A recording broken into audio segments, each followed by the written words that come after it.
প্রিয় দর্শক, আসসালামু আলাইকুম। দর্শক, আপনাদের প্রীতি ও শুভেচ্ছা জানিয়ে শুরু করছি আমাদের আজকের প্রতিবেদন। তো দর্শক, দেখতেই পাচ্ছেন আমাদের সামনে এক আপু দাঁড়িয়ে আছে। আমরা তার গল্পটা শুনবো, জানবো আপু কেন আমাদের ইউটিউবে আসলেন, তিনি কি বলতে চান। আপু আসসালামু আলাইকুম, কেমন আছেন?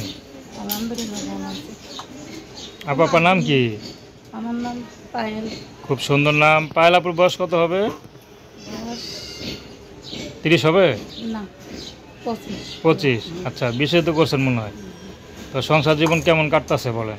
সংসার জীবনে স্বামী আগে একটা বিয়া করছিল, জানতাম না। পরে বিয়া বসার পরে আমার একটা বাচ্চা হয়েছে, সে ফেলে দিয়ে চলে গেছে। বাচ্চাটা আছে, খুব কষ্টে আছি, মা বাবা নাই, প্রতিবেদনও আছি। ভাই বুড়ারে নিয়ে চলতে ফিরতে পারি না, খুব কষ্ট। স্কুলে পড়াতে পারি না, কিছু না। স্বামীকে দেখে না, চলে গেছে ফেলা দিয়ে। আচ্ছা, তো চলেন কিভাবে এখন? খুব কষ্ট হয়ে চলে। এখন মানুষের বাড়িতে কাজ করতে যাই, বাউরে নিয়ে বৈশাখ মাঝে মাঝে মানে কাজ করে একবেলা খাইতে পারি, আর একবেলা খাইতে পারি না। স্বামী থাকতে কি সুখে ছিলেন না এখন সুখে আছেন? স্বামী থাকলে স্বামীরা থাকো না, ওনার আগে বউ ছিল, জানতাম না ভাই। উনি বিয়া করার পরে বাচ্চা হওয়ার পরে ফেলে দিয়ে চলে গেছে। আচ্ছা, তো এখনকার বিয়ে শাদী করবেন?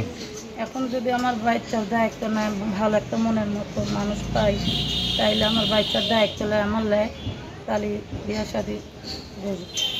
যে তার ঘরে বউ বাচ্চা থাকে? বউ বাচ্চা থাকবো, আমার খাইতে পড়াইতে পারলে, খাতা খাতা খাইতে পড়াইতে পারলে, আমার বাচ্চারা আমার দায়িত্ব নিতে পারলে, তাইলে 2 মুঠো খাইতে পারলে, বাচ্চারা মানুষ করতে পারলে, হইলে আমি বিয়া শাদি বসবো। আচ্ছা, আপনার নাম কি বললেন? পায়েল। তো দর্শক, আপনারা পায়েল আপুর কথা শুনলেন। তার নাম্বারটা হচ্ছে 01933490160।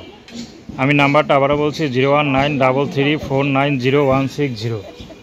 তো দর্শক, প্রেম ভালোবাসা, সাহায্য সহযোগিতা, বিয়ে শাদী করা একান্ত আপনাদের ব্যক্তিগত ব্যাপার। আসুন আমরা 5 ওয়াক্ত নামাজ পড়ি, সর্বদা দেশের সেবা করি। আসসালামু আলাইকুম।